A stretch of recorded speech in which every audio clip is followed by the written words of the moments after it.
நீங்க 47 வரைக்கும் முகமது அலி ஜின்னாவே காந்திஜியை இவர் ஹிந்து லீடர் பாரு, காங்கிரஸ் பார்ட்டி ஹிந்து பார்ட்டியும் பாரு. ஆனால் சுதந்திரத்துக்கு பிறகு இல்ல இல்ல நான் சொல்லல, இந்த மாதிரியான பெர்செப்ஷன் இவங்க மத்தியில இருக்குங்கிறதுக்காக சொல்றேன். இல்ல இல்ல உண்மையை பேசணும்ல, அதோட இல்ல அவர் நண்பர் சொல்றாரு. இப்ப 47 போறீங்க இல்ல, அவர் என்ன சொல்றாரு, நான் ஜெயிக்கிறேனோ ஜெயிக்கலையோ இல்ல, இவர் சொன்னதை சொல்றேன்னா. இப்ப ஒரு விஷயம் சொன்னார், ஜின்னா சொன்னாரு இவர் இந்து தலைவர்னு. பட்டமேஜ் மாநாட்டுக்கு காந்தியடிகள் போன போது அவர் பேச தொடங்குற போதே இந்து மகாசபை இவர் அம்பேத்கர் சொன்னாரு இவர் இந்து பிரதிநிதி, எங்கள் பிரதிநிதி அல்ல.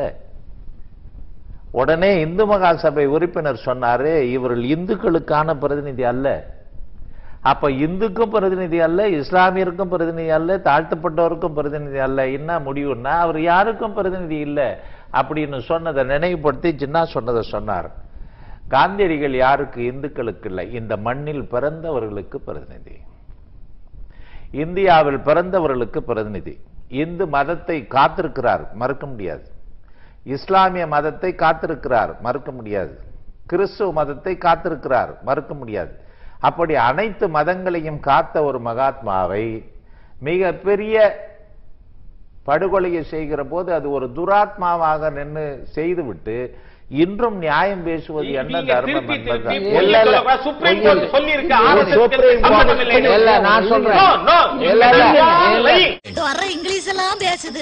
நான் சொல்றேன் இப்ப இந்துத்துவா ஒத்துக்கிறியா? பின்ன யார் சொல்லுவா? யார் சொல்றதுக்கு? பின்ன யார் சொல்லுவா? மீறி பேச யாருக்கு ரைட் இல்ல. ஆமா சார், பாபர் மசூதி சேர்க்கையை அனுமதிக்கலாம்னு காங்கிரஸ்ல பேசுறீங்க, சுப்ரீம் கோர்ட்டை ஏத்துக்க மாட்டேங்கிறீங்க. ஒரு மிகப்பெரிய டிசாஸ்டர் என்ன பண்ணுவேன்?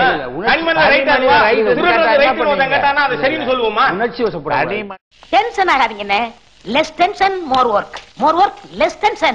அப்படி இல்ல, பொய்யே பேசணும். விவாதத்துக்கு சம்பந்தம் இல்லாத பொய்யை தவறு இல்ல.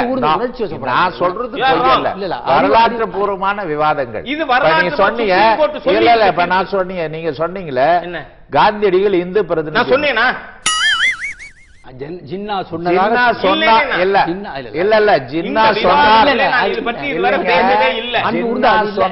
சொன்னீங்களா இல்லையா? அடங்கப்பா, விவாதத்தில் நான் இதுவரை பேசவில்லை. நீங்க தொட்டதுனாலதான் இல்ல இல்ல நீங்க இல்ல அதுக்கு என்ன சொல்ல போறீங்க? இந்த விவாதத்தில் நான் காந்திஜி ஜின்னா பற்றி பேசவே இல்லை. பயங்கரமான கல்லூரி மங்க புரியும்படியா கேப்டா பேசுங்க. நான் வேணா ராஜா இந்த விஷயத்துல இப்பதானே இதே நிகழ்ச்சியில தானே அந்த எழுந்து கூட நம்ம யாரும் போகல, நீங்க தொடாதீங்கன்னு கூட உங்கள்கிட்ட சொன்னேன். ஏன்னா நீங்க 47 வரைக்கும் முகமது அலி ஜின்னாவே காந்திஜியை இவர் ஹிந்து லீடர் பாரு, காங்கிரஸ் பார்ட்டி ஹிந்து பார்ட்டியும் பாரு. அப்புறம் நான் உங்ககிட்ட விளையாட்டா பேசுற பூரா நீங்க நம்பிட்டீங்க. கொஞ்சம் அமைதி. ஜின்னாவையும் சேர்த்து என்ன சொன்னீங்க? எதுக்கு இப்ப என்ன சொன்னீங்க அதை சொல்லுங்க. நான் விவாதத்துல இந்த சப்ஜெக்டை கொண்டு வரலையேங்க. ஐயோ ராமா, என்ன ஏன் இந்த மாதிரி கரிசன பசங்களோட எல்லாம் கூட்டி சேர வைக்கிற? இது அனாவசியமா பேசி பிரயோஜனம். நீங்க திருப்பி திருப்பி திரும்ப திரும்ப பேசுற நீ, திரும்ப திரும்ப பேசுற நீ, திரும்ப திரும்ப பேசுற நீ. ஏன் அதை தொடங்குனீங்க? நான் தொடவே இல்லையே. நீங்க தொடவே இல்ல. என்ன ஆவாங்க? இப்ப பாருங்க, முடிவுகள் தான் நிகழ்ச்சி மையக்கரு. இல்ல சுருக்கமா இல்ல நான் சொல்லிடுறேன். நீங்க இந்த அடாவடித்தனம் தான் இன்றைய அரசியல் தேர்தலில் அவர்களுக்கு வெற்றியை தேடி கொடுத்ததாக நினைக்கிறார்கள். இன்னைக்கு கடுமையான அடாவடித்தனம், கடுமையான பொய்ய திருப்பி அங்க போகாதீங்க. டேய் உனக்கு வெக்கமே இல்லையடா? இப்ப நீங்க பேசுறது ஜின்னாவையும் காந்தியடிகளையும் சேர்த்து பேசுறது, நீங்க சொல்றத நான் சொல்லலன்னு நீங்க சொல்றீங்கன்னு சொன்னா இப்ப இந்த நிகழ்ச்சியை பார்த்துட்டு இருக்கிற லட்சோப லட்சம் மக்கள் என்ன நினைப்பார்கள் அப்படின்றதுக்கு நான் வரேன்.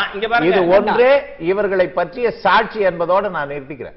இல்ல நீங்க ஜின்னா காந்தி பற்றி அந்த மாதிரி சொன்னது என்பது இருக்கிறது என்பதை கூட நான் இங்கே பதிவு செய்ய விரும்புறேன். ஆனால் இதற்கு முன்பாக இதை பற்றி நாம பேசல. இந்த மாதிரி சல்லவாரி பயிலுக்கெல்லாம் பஞ்சாயத்து பண்ண கூப்பிடாதீங்க. ஏன்னா நீங்க 47 வரைக்கும் முகமது அலி ஜின்னாவே காந்திஜியை இவர் ஹிந்து லீடர்.